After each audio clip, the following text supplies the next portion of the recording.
जुड़े हैं दिल्ली से आमिर और विनय सिंह वाराणसी से जुड़े हैं। पहले रुक करते हैं दिल्ली का। आमिर, जिस तरीके से एक तरफ व्यास जी तहखाने में पूजा अर्चना, दूसरी ओर दिल्ली में मुस्लिम संगठन की बैठक, खबर दर्शकों को बताइए।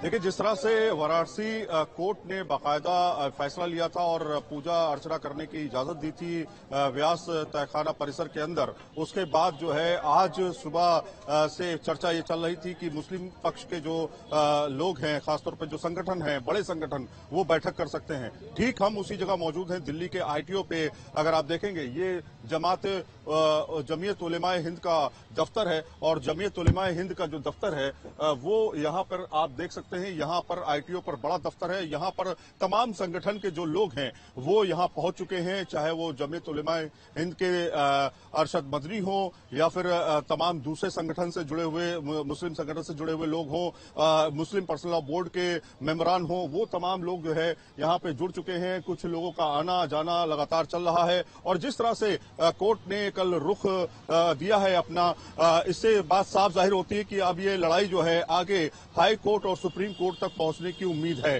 तो कुल मिलाकर के स्ट्रैटेजी तैयार की जा रही है, किस तरह से कोर्ट में इस मामले को लेकर के ले जाया जाएगा, कैसे जो तमाम संगठन है उनको एक साथ किया जाएगा, ये अहम मुद्दा होगा। और इस पर तमाम जो मुस्लिम संगठन है वो एक राय बनाना चाहते हैं और इसलिए ये अहम बैठक चल रही है, क्योंकि लगातार ज्ञानवापी का मामला जो है वो लगातार चल रहा है। आप देख रहे हैं लगातार कुछ ना कुछ डेवलपमेंट्स हो रहे हैं। तो ये बैठक पहले से तय मानी जा रही थी और जब कल ये मामला हुआ उसके बाद जो है ये तमाम संगठन एक्टिव हुए और आज ये बैठक हुई। आप तस्वीरों में देख सकते हैं कुछ और जो लोग हैं वो संगठन से जुड़े हुए लोग हैं वो यहाँ पहुंच रहे हैं। आप तस्वीरों में देख सकते हैं। यहाँ पे तस्वीरों में देखिए ओवैसी आप पहुंच चुके हैं। आप तस्वीरों में देख सकते हैं। इस समय बड़ी खबर आपको दिखा रहे हैं कि ओवैसी तस्वीरों में आप देख सकते हैं यहाँ पहुंच चुके हैं। ओवैसी साहब से बातचीत करने की कोशिश करेंगे। असदुद्दीन ओवैसी जो है वो यहाँ पहुंचे हुए। ओवैसी साहब वन रिएक्शन। नहीं अभी क्या बोलूंगा, मीटिंग हो रही है। क्या मुद्दा है? बात कर लेते हैं। ओवैसी आज क्या मुद्दा रहने वाला है इस बैठक में? आपको बोलेंगे क्या है ये। ठीक है। तो अभी वो बैठक में जा रही है। आप देख सकते हैं ओवैसी जो है वो यहाँ पहुंचे हुए हैं। असदुद्दीन ओवैसी जो है वो बैठक में बड़ी खबर इस समय न्यूज स्टेट पे आप तस्वीरों में देख रहे हैं, क्योंकि ज्ञानवापी को लेकर के जो स्ट्रेटेजी है वो बनाई जा रही है। तमाम मुस्लिम पक्ष जो है वो पहुंचे हुए हैं। असदुद्दीन ओवैसी जो है वो यहाँ पर पहुंच रहे हैं अंदर और ये साफ तौर पे तस्वीरें देख रहे हैं कि न्यूज स्टेट पे एक्सक्लूसिव तस्वीरें जो हैं, असदुद्दीन ओवैसी जो हैं वो यहाँ पर AIMIM के नेता जो हैं वो यहाँ पहुंच चुके हैं। तो एक बड़ा डेवलपमेंट हुआ है। न्यूज स्टेट पर आपने एक्सक्लूसिव तस्वीरें भी देखी, जिस तरह से ज्ञानवापी को लेकर के तमाम मुस्लिम संगठन जो हैं वो एक साथ एक मंच पर आ चुके हैं जी। और अब डेवलपमेंट शुरू होगा इस मामले पर। क्या फैसला होता है ये मीटिंग के बाद तय होगा जी। हालांकि आमिर, आपसे आगे बातचीत जारी रखेंगे। जाहिर तौर पर मीटिंग में क्या कुछ तय होता है ये अहम है। ओवैसी पहुंचे हुए हैं। हालांकि आप लोगों ने बातचीत करने की कोशिश की, लेकिन इस दौरान बोलने से वो इनकार करते नजर आए, क्योंकि अभी क्या क्या एजेंडा, क्या क्या अहम बिंदु ये मीटिंग में डिस्कस, यानी कि बातचीत। लेकिन वाराणसी की तस्वीर हम देखते हैं। विनय हमारे साथ जुड़े हुए हैं। विनय, हालांकि अब आरती का समय भी तय हो चुका है। जिस तरीके से पूजा पाठ का एक तस्वीरें जो सामने एक्सक्लूसिव तस्वीरें न्यूज स्टेट ने दर्शकों को दिखाई, जाहिर तौर पर अब हर कोई वहां पहुंचना चाहेगा। तो ऐसे में वाराणसी की क्या कुछ तस्वीर है, ज्ञानवापी परिसर की क्या कुछ तस्वीर है?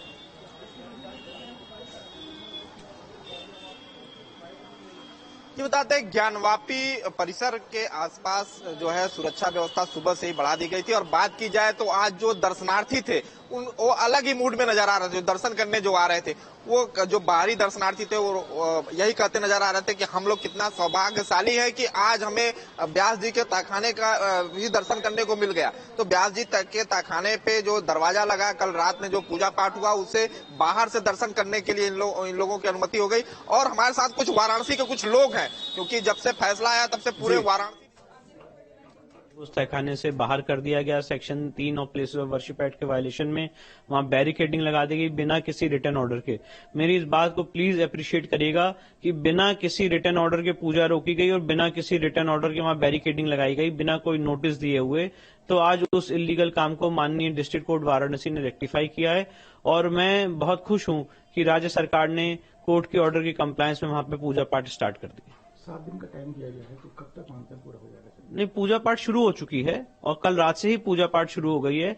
आज 12 बजे भोग आरती भी वहां पे हुई है और 5 टाइम वहां पे आरती होगी नियमित रूप से। उसका भी शेड्यूल मैंने मेंशन कर दिया अपने ट्वीट में। विनय लगातार जुड़े हुए हैं। जाहिर तौर पर जिस तरीके से ये जीत, बड़ी जीत, विनय बने हुए हमारे साथ। विनय, अपनी बात पूरी कीजिए। पूरी रात, पूरे सुबह से जो है टीवी से चिपके रहे। जी बता दें कि लोगों के अंदर काफी खुशी है। कल जिस तरह से फैसला आया, 1993 में रोक दिया गया था बिना किसी आदेश का, कल आदेश होता है कि जो है पूजा पाठ होगा। तो वाराणसी के लोगों में किस तरह की खुशी है? वाराणसी के लोग तो नाच गा रहे हैं, एकदम से उछल कूद रहे हैं। इतनी ज्यादा खुशी है कि पूछिए नहीं। चलिए कुछ और लोग हैं, उनके पास भी चलते हैं। क्या कहेंगे जिस तरह से कल फैसला आया है पूजा पाठ को लेकर, ज्ञानवापी परिसर को लेकर, क्या कहेंगे? ये तो काशी है। हर हर महादेव। हाँ, लोगों के अंदर जो है काफी जोश है, जुनून है। जिस तरह से जो फैसला आया उसको लेकर काफी उत्साहित है। ज्ञानवापी परिसर को लेकर 1993 में जो है रोक लगा दिया गया था, कल आदेश आया और पूजा पाठ स्टार्ट हो गया, पूजा पाठ शुरू हो गया। अब काशी विश्वनाथ मंदिर की तरह पूजा पाठ होगा, क्या कहेंगे? अरे बहुत बढ़िया, बड़ी लोगों के अंदर काफी उत्साह है, काफी जोश है। जिस तरह से जो तोड़ के बना डाले मियाँ किया कुला के। तो देखिए इस तरह से जो है काफी खुशी का लहर है लोगों के अंदर। जिस तरह से जो है जो कोर्ट का फैसला आया उसके बाद से जो दर्शनार्थी है वो वाराणसी में खुशी की लहर सनातनियों के बीच। लेकिन दिल्ली में एक अहम बैठक, आमिर लगातार हमारे साथ जुड़े। आमिर, क्या क्या महत्वपूर्ण आज इस बैठक में, जिस पर बातचीत या कोई एक रास्ता निकालने की कोशिश कि आखिर आगे क्या? क्योंकि मामला कोर्ट में 93 में जिस तरीके से आदेश कोई लिखित नहीं, उससे पहले लगातार पूजा पाठ, उसके बाद अचानक बैरिकेड लगाकर बंद, जिसे खोलने का आदेश।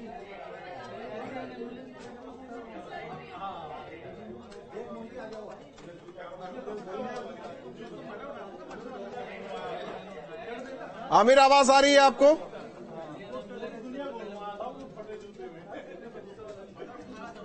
तो बड़ी खबर लगातार न्यूज स्टेट जी, जहां पर मैं मौजूद हूं, दरअसल यहां पर बैठक चल रही है लगातार।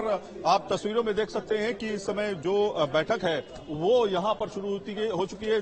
जमाते उलेमाए हिंद का दफ्तर है ये, आईटीओ पर दफ्तर है और तमाम संगठन जो है, मुस्लिम संगठन, वो एक मंच पर आ चुके हैं। खासतौर पे अब उनको AIMIM का साथ भी मिल चुका है, क्योंकि असदुद्दीन ओवैसी जो है उनको भी यहां पर बुलाया गया है, वो भी यहां पर पहुंचे हुए। तो इस समय बिग डेवलपमेंट हो रहा है, खासतौर पर ज्ञानव्यापी को लेकर के। जिस तरह से कल कोर्ट ने फैसला दिया, मंदिर के परिसर के अंदर बाकायदा पूजा अर्चना करने की जो इजाजत दी, उसको लेकर के अब रणनीति तैयार की जानी है। किस तरह से कोर्ट में इस पर बहस होगी, क्या पक्ष रखा जाएगा, मुस्लिम पक्ष क्या अब स्ट्रेटेजी बनाएगा, किस तरह से अपनी बात रखेगा। तो कहीं ना कहीं अब शुरुआत एक तरह से हो चुकी है, क्योंकि ये बैठक काफी अहम मानी जा रही है। इस बैठक के बाद जब बातचीत होगी मुस्लिम पक्ष से, तो जो संगठन है उनसे जब बातचीत होगी तो ये समझ में आएगा कि आखिर क्या रणनीति जो है ज्ञानवापी को लेकर के हो रही है।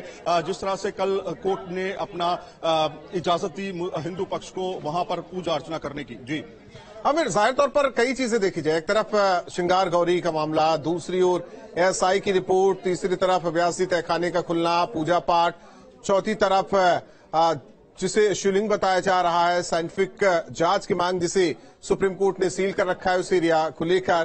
तो ऐसे में क्या हर एक विषय पर बातचीत की केवल प्राथमिकता उस तहखाने को लेकर, जिसे लेकर जिला कोर्ट ने आदेश दिया, खुला और पूजा पाठ का दौर शुरू हुआ, केवल एक महत्वपूर्ण बिंदु, या सब मिलाकर बातचीत आज?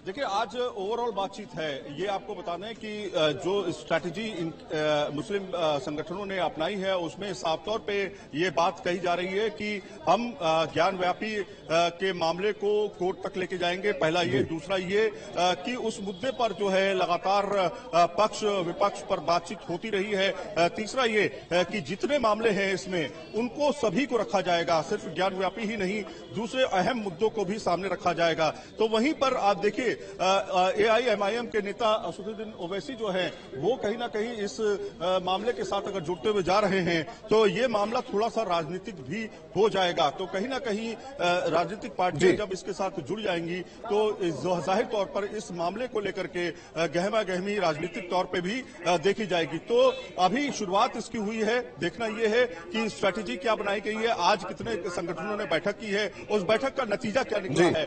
क्या ये सिर्फ ज्ञानव्यापी को लेकर के होगा जो बैठक हुई है या फिर सभी को लेकर के, क्योंकि हमारे जो सूत्र बता रहे हैं उसमें बहुत ज्यादा मुद्दे हैं, केवल ज्ञानव्यापी ही नहीं है, हाल फिलहाल की घटनाओं को के घटनाक्रम जो हैं उनको भी इस बैठक में शामिल किया गया है।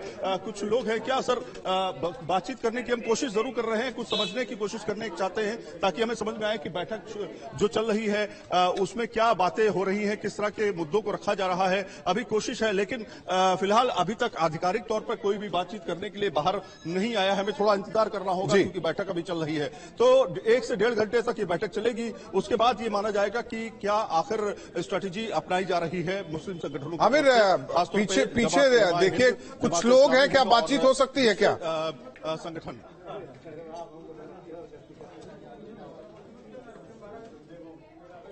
देखिए, बातचीत करने की हमने पहले भी कोशिश की है, क्या बातचीत करेंगे। तो देखिए, यहाँ पर जो जमात उलेमाए हिंद के दफ्तर में जो लोग काम करते हैं, दरअसल उनको इजाजत नहीं है कैमरे के सामने बोलने की, लेकिन जो स्पीकर हैं, जो स्पोक्स पर्सन हैं, वो जरूर यहाँ बातचीत करेंगे। ठीक है, इंतजार आमिर, इंतजार रहेगा कि इस बैठक में क्या